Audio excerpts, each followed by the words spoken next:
Okay, welcome student to the class. We'll start the third colligative property, depression in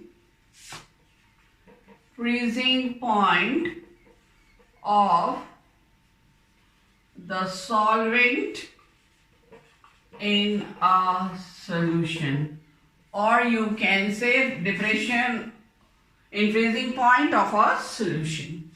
So first we will see what is freezing point. Freezing point definition, two ways are there. First, it is the temperature at which solid phase or the form of solvent and the liquid form or phase of the solvent coexist, staying together. Second definition. The temperature at which vapor pressure of solid solvent is equal to vapor pressure of liquid solvent. So these are the two ways to define. First is what? The temperature at which the solid form of solvent and liquid form of solvent, they are existing together. And how they can be existing together, on that basis the second definition. This is possible when vapor pressure of solid solvent and vapor pressure of liquid solvent is exactly the same. So when it is the same at some temperature, so that temperature will be called freezing point of that liquid or of that solvent. So if you add a non-volatile solute or just a solute to a solvent, its vapor pressure will drop.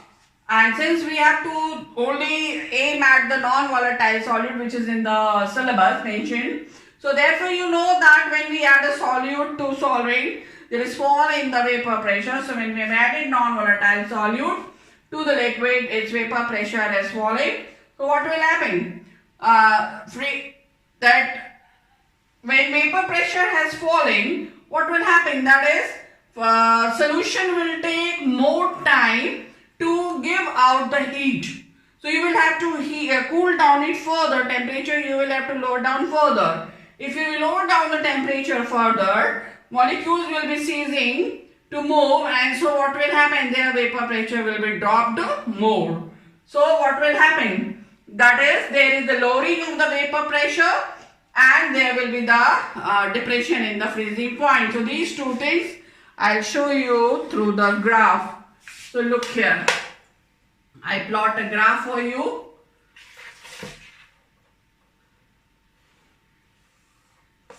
Now here I have taken a curve to show this is temperature versus pressure, no doubt. Just like the previous graph which we have done for elevation of the boiling point. So this is for frozen solvent or solid form of the solvent. Now when we are decreasing the temperature of the solvent, its vapor pressure is decreasing, and we know that molecules will come stay close to, and so what will happen? They will be not turning into vapor so much, and so lesser the vapors form, then the vapor pressure vapor pressure exerted will also be less. Now if you take the pure solvent, say here pure solvent, and then you are cooling it, this is at this temperature, and when you are cooling it, its vapor pressure will fall. A time will come that the vapor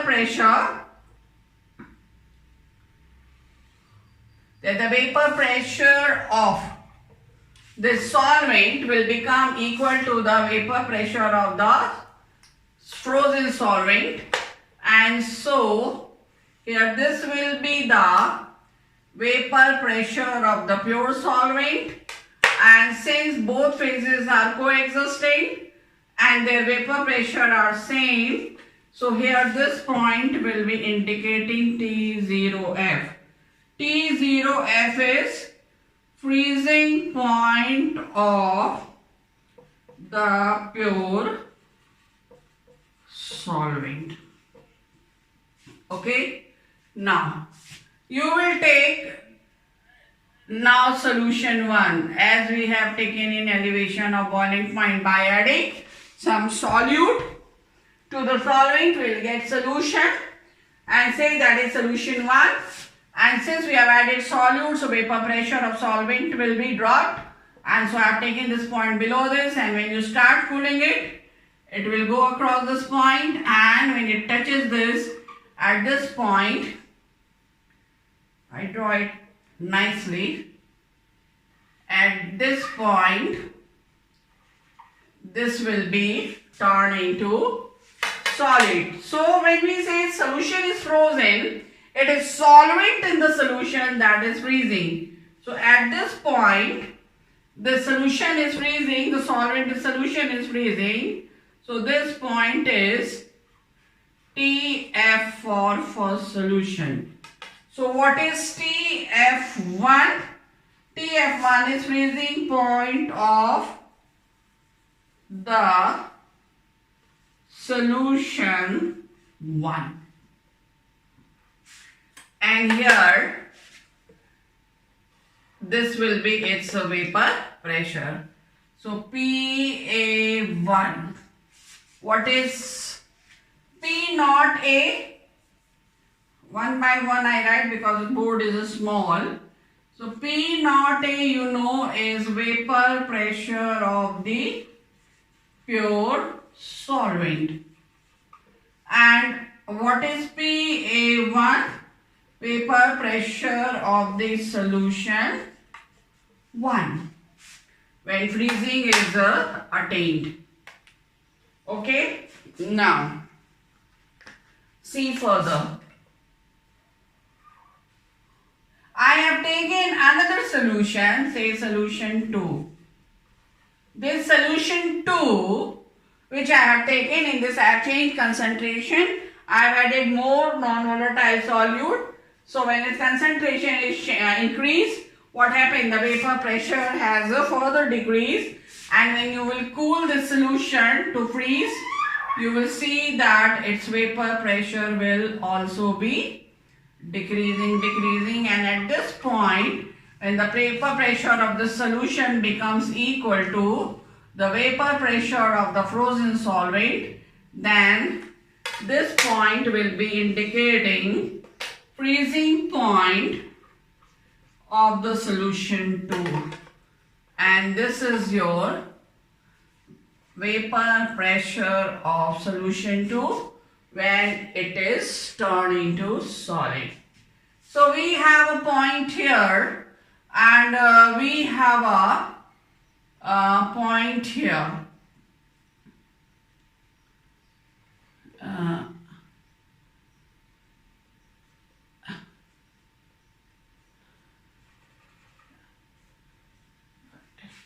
Okay, now let me mark it. P, Q, R. This is W. No, this is P, this is W, and this is Y. So, if you just see here, PA1 and P naught A. What is PA naught? This is pure vapor pressure, vapor pressure pure solvent, and this is of solution. So this much there is fall. So this much is the fall in the vapor pressure of solution 1. So that will be delta P1, because P naught A is greater than PA.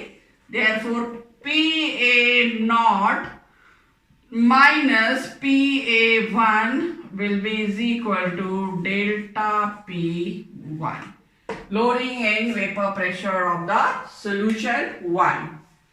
Now, if we take for this one here, from here to here, this part, This is what, if you just see, P naught A is greater than PA2.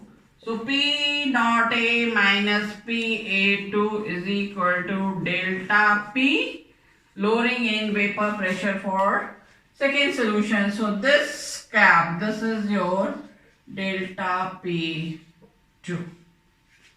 Now, if you take this difference, this is here, T0F is greater than TF, this is TF, TF1. Freezing point of the pure solvent is greater than the freezing point of the solution 1. So T0F minus TF1 will be equal to delta TF1. So this is delta TF1. What is delta TF1? Delta TF1 is a lowering of lowering of freezing point of solution 1. What is delta P1? Delta P1 is a lowering of vapor pressure of solution 1. Delta P2, lowering of vapor pressure of solution 2. Then if you take delta TF1, lowering of freezing point of solution 1, delta TF2, lowering of freezing point of solution 2. So keeping this thing in mind, just we mark here, this is this part, this is our what? Delta TF2. Now we'll do some derivation from the graph like we have done there. So if you take lines, if you assume lines PQ, QR and PW and not PW, QW, this line, QW and RY, this line, this line, this line and this line. They are a straight line, are straight lines. Then if these are straight line, then what is there? Triangles. Which triangle? This triangle. WQP, or rather we take QPW. QPW and this triangle RPY are regarded as similar triangles. Okay, so we have two triangles. What are that? I draw for you one triangle. I have this, which is PQW, this.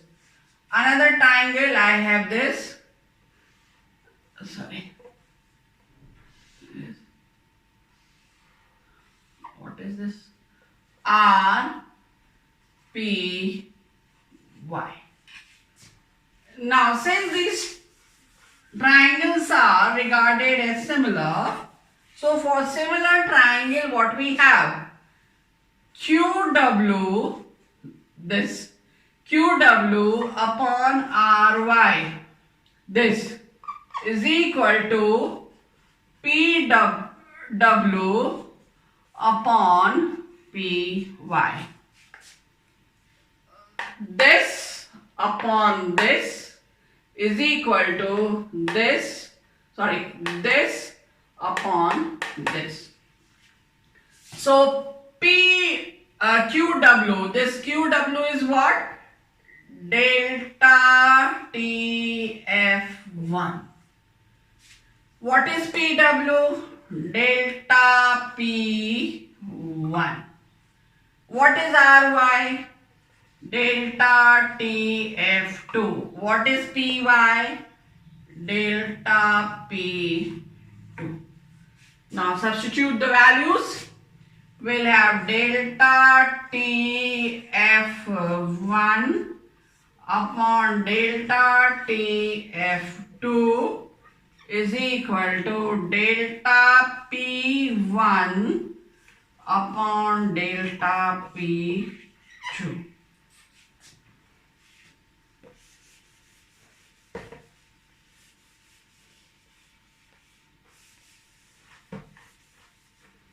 Now, from this equation, mark it as equation 1. From equation 1, it is clear that delta TF is directly proportional to delta P. What is delta TF? Depression in the freezing point, and here this is lowering of the vapor pressure of the solution. From Raoult's law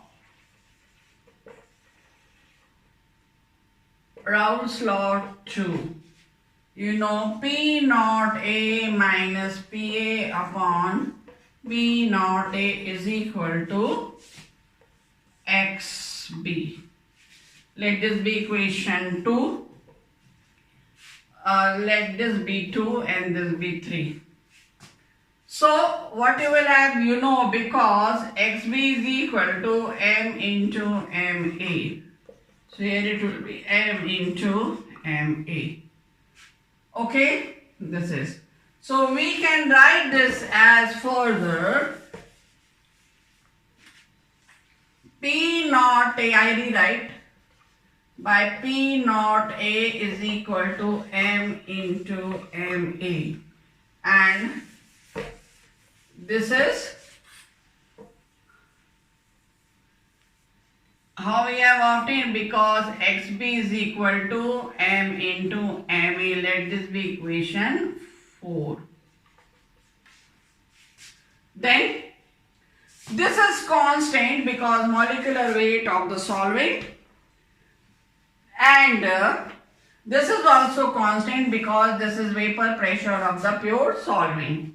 So this is constant and this is constant. Both constant on the same side. We bring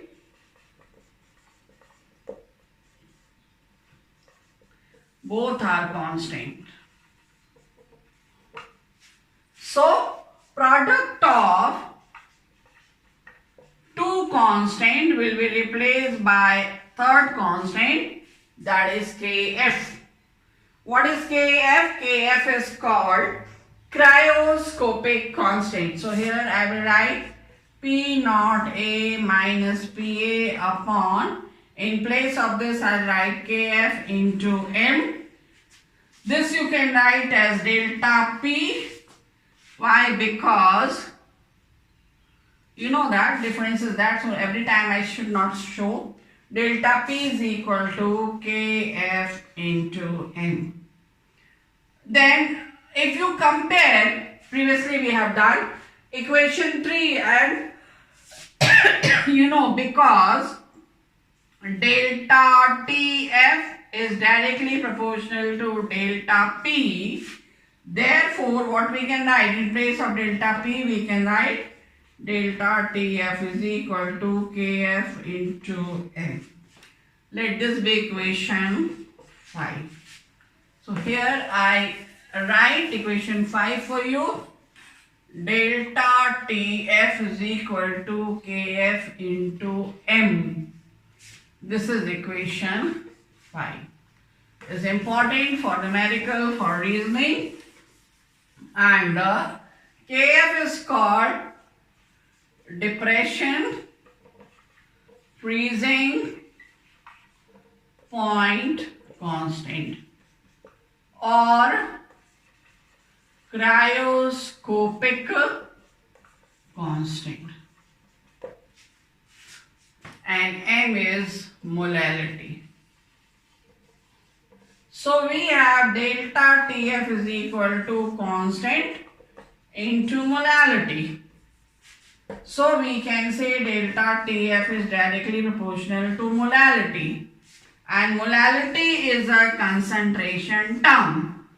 So we know that since colligative property is directly proportional to concentration, therefore delta TF is a colligative property. So we have proved that this is a colligative property. Now definition of Kf, just like Kb we have done.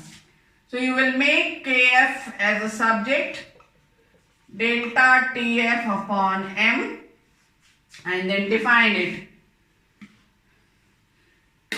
Cryoscopic constant or depression in freezing point constant is the depression in freezing point of the solution when the concentration of solution is 1 molar.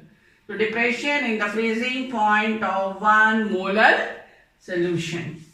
So if M is 1 molar per molar, 1 molar, so what does it mean? 1 mole per kg or 1 mole per 1000 gram. Now we'll define in terms of this. Kf, cryoscopic constant, is the depression in freezing point of the solution when 1 kg of the solvent contains 1 mole of the non-volatile solute. Okay, another definition. Cryoscopic constant is a depression in the freezing point of a solution when it contains 1000 grams of solvent containing 1 mole of non-volatile solute. So this is the definition, and if you write the unit of Kf, what it is? Kelvin, and if you write in terms of this, per molal or Kelvin per molal, or what you can write if you divide M is equal to, you write moles upon weight. Weight has to be in kg or in 1000 gram. So what it will be? Kelvin, down we will come, this is kg, will go up if you place in here, N upon W, W will go up, this is in kg. So Kelvin, kg and per mole, or Kelvin 1000 gram per mole. In place of Kelvin you can use degree Celsius also. So this is definition of Kf. Now use of this formula to do the aim of the chapter. What is the aim of the chapter? To find out molecular weight of non-volatile solute. To find out RMM, relative molecular mass of non-volatile solute. We'll do it quickly. What expression we have? Delta Tf is equal to Kf into M. And M is equal to NB upon WA. If this is in grams, we will multiply here with 1000. So we will have Kf into NB multiplied with 1000 upon WA if this is in grams. Still we have not got the stuff, so we further derive it, because NB is equal to WB upon MB. So we write Kf into WB into 1000 upon WA, of course, and into here MB. This has to be in grams. So we have reached to the aim, that is MB. you can, so this is the colligative property we have already proved because it is depending upon the concentration, and so we can find out molecular weight of non-volatile solute dissolved in a solvent whose concentration is known by cryoscopic method by depression in freezing point colligative property. That's all, student. For that numerical which I gave you for to solve 2000 and I think 4 or 6, what I wrote down that day, and so those I have solved. And in the previous video, that is your solution part 6, the PDF which is uploaded with that, in that you will find solution of it. You can check over there for your method of calculation and for the answer. So for the next video, we'll wait for the 4th colligative property we'll be doing. So till then, bye, stay safe.